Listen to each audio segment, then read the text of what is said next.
তিনি বলেন, আমি জীবনে 2 দিন কন্দন করেছিলাম মানুষের জান কবজ করতে গিয়ে, তাছাড়া আমার কোনো দিন চোখে পানি আসে নাই।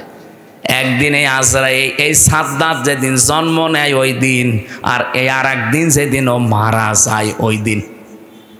ও জন্ম হয়েছিল নদীর ভেতরে, সাগরে জাহাজ ডুবে গেলে ওর মা একটা কাঠের উপরে, তক্তার উপরে ভাসছিল।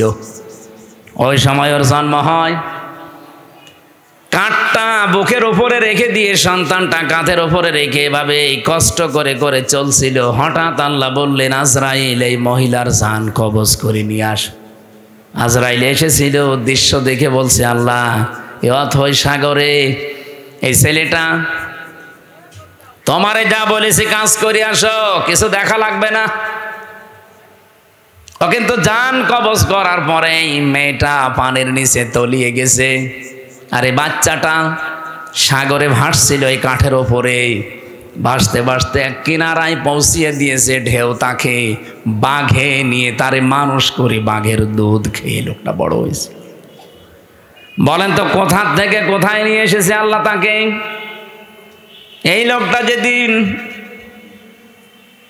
হুদ নবীর কাছে নিজের পরিচয় দিয়ে যে জান্নাত জাহান্নামের কথা তুমি শোনালে, তোমার ওই জান্নাত আমার লাগবে না, আমি নিজে জান্নাত বানাবো। 20 বছর সময় নিয়ে 22,000 শ্রমিক কাজে লাগিয়ে ওর আয়ত্তে, ওর রাজ্যে যত সোনা রূপা ছিল সবগুলোকে একত্রিত করে ইট বানিয়েছে সোনা রূপা এগুলো দিয়ে দিয়ে। জান্নাতের ভেতরে ছোট ছোট খোপড়ি ঘর বানিয়েছে। হোর আর গেলমানের নাম শুনেছিল, এই জন্য এলাকায় যারা যুবক যুবতী আছে 16 থেকে 30 বছর এই বয়সের উঠতি বয়সের যুবক যুবতীদেরকে নিয়ে ওই ঘরের ভেতরে ও বলেছে এটা হোর আর গেলমান।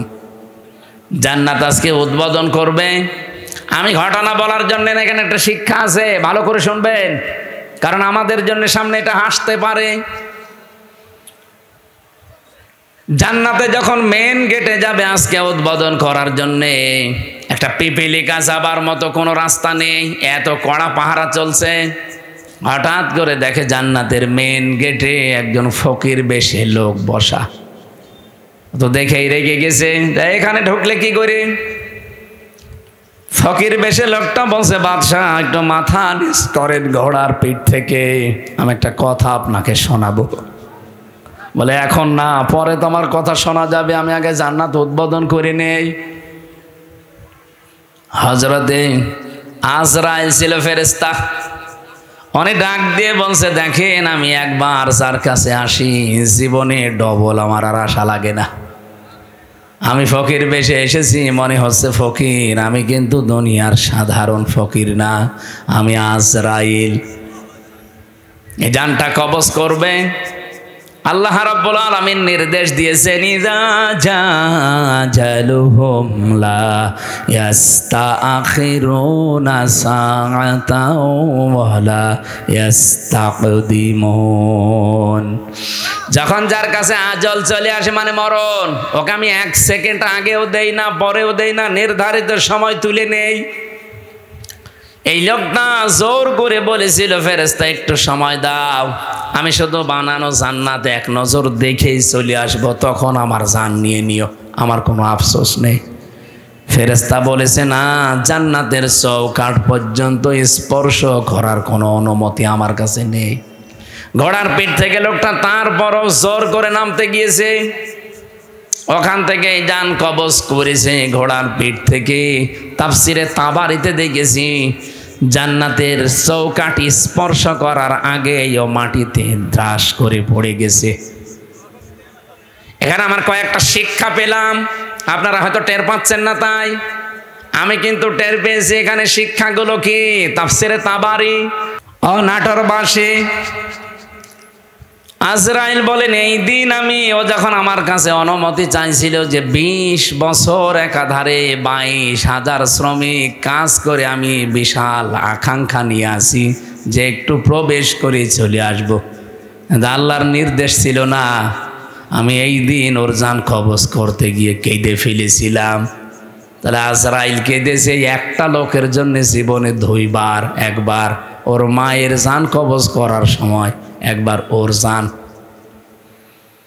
মুফাসসির বলেন কেন আল্লাহ তাকে চৌকাঠ পর্যন্ত স্পর্শ করতে দেয় না জানো?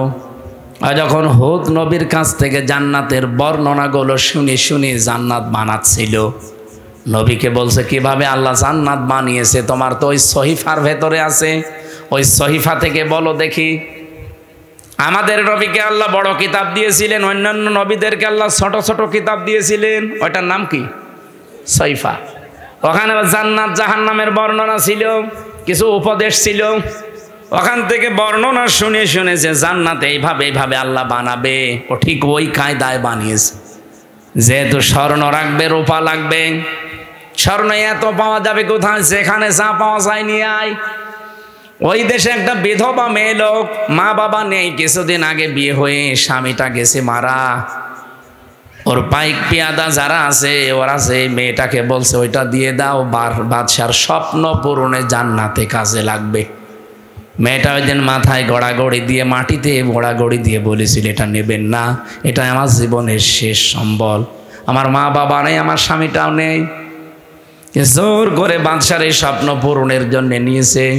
ওদিন মেয়েটা মাটিতে গড়াগড়ি দিয়ে এমন কন্দন করে বরদোয়া দিয়েছিল, রব্বুল আলামিন আমার জীবনের শেষ সম্বলটুকু যে কেড়ে নিল, তাকে তুমি তার বানানো জান্নাত উদ্বোধন করা বসবাস করতে দিও না। আমি হাদিসে পড়েছি ইত্তাকি দাওয়াতাল মাজলুম ফাইন্নাহা লাইসা বাইনাহু ওয়া বাইনাল্লাহি হিজাব, মুসলিম শরীফের হাদিস। নবীজি বারবার উম্মতদেরকে নিষেধ করে গেছেন, উম্মতেরা আর যাই করো, মাজলুমের বরদোয়া থেকে নিজেকে বাঁচিয়ে রাখবা সব সময়, কারণ মাজলুমের বরদোয়ার আল্লাহর ভেতরে কোনো হেজাব থাকে না।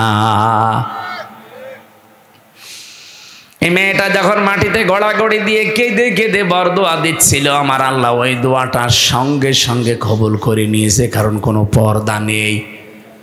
এই লোকটা যেদিন উদ্বোধন করবে, দেখা তো দূরের কথা, চৌকাঠ পর্যন্ত স্পর্শ করতে পারে নাই ওই মেয়েটার বরদোয়ার কারণে। কি বুঝলেন আপনি এখান থেকে? কত জায়গায় কত অত্যাচার জুলুম করেছিল, কিন্তু এই একটা বিধবা স্বামী হারা, মা বাপ হারা এতিম মেয়ের শেষ সম্বলটুকু কেড়ে নেওয়ার কারণে আল্লাহর আরশ পর্যন্ত ধাক্কা খেয়েছে। আপনি বলতে পারেন না যে 15.5 বছরে কত মানুষের আহাজারি এই জালেমার সাথে লেগেছিল, এমনি আল্লাহ এভাবে ধরেছে, কল্পনার বাইরে ছিল।